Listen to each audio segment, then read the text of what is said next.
బాలీవుడ్ నటుడు సైఫ్ అలీ ఖాన్ పై జరిగిన హత్యాయత్నం దేశవ్యాప్తంగా సంచలనంగా మారింది. అయితే ఈ కేసును ఛేదించేందుకు మహారాష్ట్ర పోలీసులు డైనమిక్ ఆఫీసర్ దయా నాయక్ ను రంగంలోకి దించింది. మహారాష్ట్ర సర్కార్ కు ఛాలెంజ్ గా మారిన ఈ కేసును దయా నాయక్ తనదైన శైలిలో దర్యాప్తు ప్రారంభించారు. ఇంటిలో పనిచేసే సిబ్బంది సెల్ ఫోన్లను ముందుగా సీజ్ చేసి కాల్ డేటాను పరిశీలించే పనిలో ఉన్నారు. అలాగే ఇంటి నుంచి ఇంటి పరిసర ప్రాంతం నుంచి వెళ్లిన కాల్స్ పై దృష్టి పెట్టినట్లు తెలుస్తోంది. మొబైల్ ఫోన్ డేటాతో కేసు పురోగతి సాధించినట్లు సమాచారం. సైఫ్ అలీ ఖాన్ పై దాడి వెనుక పలు అనుమానాలు. ఆ మాఫియా డాన్ హస్తముందా? అయితే సైఫ్ ఇంట్లోకి కొత్తగా వచ్చిన వారెవరూ లేరని ప్రాథమికంగా పోలీసులు నిర్ధారించారు. ఘటన సమయంలో సీసీటీవీ ఫుటేజ్ లో కనిపించిన ఆగంతకుడి ఫోటోను సేకరించారు. అతడి వివరాలు సేకరించే పనిలో ఉన్నారు పోలీసులు.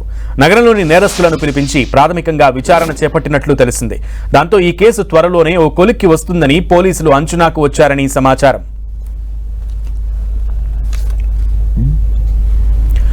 మరోవైపు సైఫ్ అలీ ఖాన్ కు ఎలాంటి ప్రాణాపాయం లేదని లీలావతి ఆసుపత్రి వైద్యులు ప్రకటించారు. సైఫ్ వెన్నుముకకు తీవ్ర గాయమైందని, సైఫ్ కు మెడ మీద వెన్నుపూసకు బలమైన గాయాలైనట్లు హెల్త్ బులెటిన్ లో వైద్యులు తెలిపారు. సైఫ్ అలీ ఖాన్ కి న్యూరో సర్జరీ, ప్లాస్టిక్ సర్జరీ చేశారు వైద్యులు. మెడపై కత్తి గాయానికి కూడా సర్జరీ చేశారు. సైఫ్ పై పదునైన ఆయుధంతో దాడి జరిగినట్లు వైద్యులు తెలిపారు. సైఫ్ వైద్యానికి వేగంగా స్పందిస్తున్నారని వైద్యులు వెల్లడించడంతో అందరూ ఊపిరి పీల్చుకున్నారు. ముంబై బాంద్రా వెస్ట్ లోని సైఫ్ నివాసంలో ఓ గుర్తు తెలియని వ్యక్తి సైఫ్ అలీ ఖాన్ పై కత్తితో దాడి చేశాడు. ఈ ఘటనలో సైఫ్ గాయపడగా కుటుంబ సభ్యులు వెంటనే ఆసుపత్రికి తరలించారు.